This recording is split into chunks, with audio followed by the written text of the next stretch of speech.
আসসালামু আলাইকুম।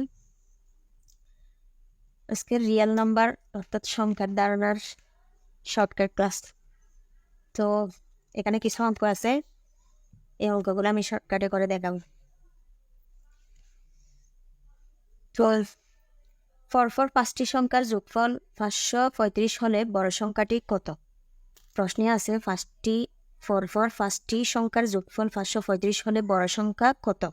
তাহলে সংখ্যা যেহেতু 5টি বলছে, এটার শর্ট টেকনিকটা হচ্ছে এরকম যে যোগফল যেটা দেয়া থাকবে ওইটাকে যে সংখ্যাটি থাকবে, যত সংখ্যা ক্রমিক সংখ্যা যেটা থাকবে ওইটা দিয়ে ভাগ, অর্থাৎ 535 ভাগ কত, সংখ্যা কত 5, এই 5 দিয়ে ভাগ করলে কত হয় 10, 35 5 সাথে 35 107, 107 এটা হচ্ছে মধ্যম সংখ্যা।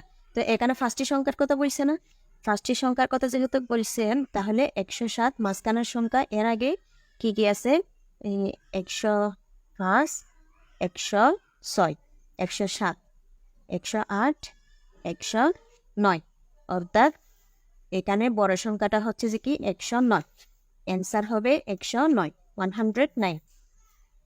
এবার আসে 3টি বিজোড় সংখ্যার যোগফল 177, মধ্যম সংখ্যা কত? এখানে বলছে বিজোড় সংখ্যা, এখানে বলছে পরপর অর্থাৎ ক্রমিক সংখ্যা। তাহলে বিজোড় সংখ্যার যোগফল 177 হলে সেম ভাবে সংখ্যা কত হচ্ছে 3, 177কে 3 দিয়ে ভাগ করলে কত হয় 3, 17-এর মধ্যে কত বাজায় 5 বার, হাতে এখানে 2 থাকবে 7, 3 9 27, অর্থাৎ 59, অ্যান্সার হবে 59। 25 নম্বরে আসি, 3টি ক্রমিক স্বাভাবিক সংখ্যার যোগফল কত? তাহলে সংখ্যা বলছে এখানে 3, অর্থাৎ 3 দিয়ে স্বাভাবিক সংখ্যার যোগফলটাকে ভাগ, এখানে যেহেতু সংখ্যাটা দেওয়া নাই, এখানে অপশনে যে 7টি সংখ্যা আছে এগুলাকে আমরা ভাগ করে দেখব 3 দিয়ে, যেটা নিঃশেষে বিভাজ্য হবে ওটাই অ্যান্সার। তাহলে 29কে 3 দিয়ে ভাগ করলে ভাগ যাবে না, নিঃশেষে বিভাজ্য হবে না, ভাগশেষ থেকে যাবে। 46কে 3 দিয়ে ভাগ করলে অ্যান্সার বের হবে না, নিঃশেষে বিভাজ্য হবে না, অর্থাৎ ভাগশেষ থেকে যাবে। 57কে 3 দিয়ে ভাগ করলে 3 5-এর মধ্যে বাজার 7, এদিকে আছে 2 7 27, তাহলে ভাগ করে দেখি 57 3 দিয়ে ভাগ করলে কত হয়, 3 5-এর মধ্যে একবার যায়, তারপর এদিকে থাকে 2 7 27, 3 9 27, অর্থাৎ 19। তাহলে নিঃশেষে বিভাজ্য কোন সংখ্যাটি? 57। 3 দিয়ে 57কে ভাগ করলে নিঃশেষে বিভাজ্য হবে, অর্থাৎ 3টি ক্রমিক সংখ্যা স্বাভাবিক সংখ্যার যোগফল হবে 57।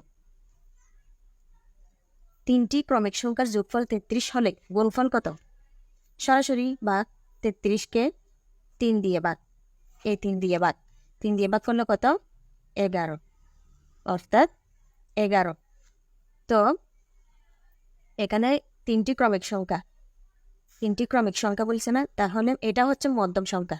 3টি ক্রমিক সংখ্যা কত 10 11 12, এখানে বলছে গুণফল কত, যোগফল এত হলে গুণফল কত, এই তিনটার গুণফল, তাহলে 10 11 কত 110, 12 দিয়ে গুণ, তো এটাকে 110কে 12 দিয়ে গুণ করলে হয় 1320 হবে আর কি, 1320 গুণ করলে যা হয় তা। তারপরে 27 নম্বরে হচ্ছে 5টি ক্রমিক সংখ্যার যোগফল 100 হলে, অর্থাৎ 5 দিয়ে 100কে ভাগ, 5 দিয়ে 100কে ভাগ করলে কত হয় 5 করিয়ে 100, অর্থাৎ 20।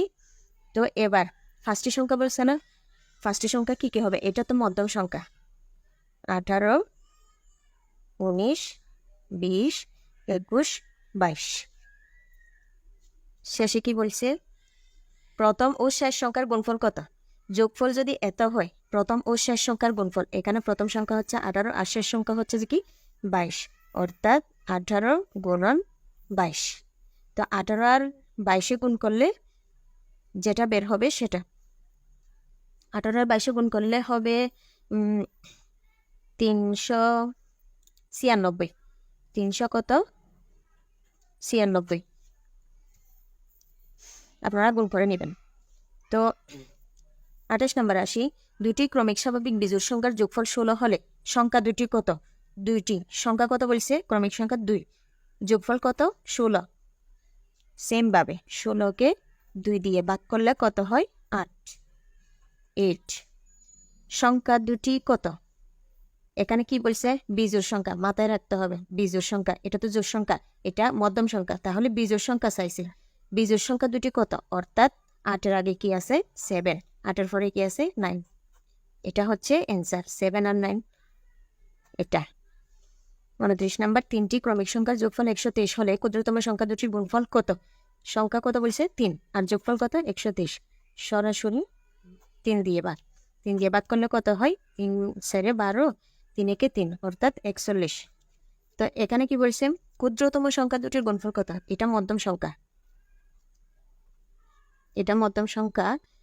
তো 41 42, 40 41 42, তো এখানে এই 3টা হচ্ছে ক্রমিক সংখ্যা। এবার আসি, কি বলছে? ক্ষুদ্রতম সংখ্যা দুটির গুণফল। এখানে ক্ষুদ্রতম সংখ্যা এই দুইটা, অর্থাৎ 40 গুণন 41। 40 আর 41 গুণ করলে কত হয়? 0 4 41, অর্থাৎ 4 একে 4 4 4 16, 0 থেকে যাবে, তাহলে অ্যান্সার হবে কত? 1640। জাস্ট এভাবেই করবেন আপনারা। এই চ্যাপ্টার থেকে আপনারা মাস্ট বি একটা অঙ্ক পাবেন যে কোনো পরীক্ষায়। তো ঠিক আছে, ধন্যবাদ সবাইকে, সালামু আলাইকুম।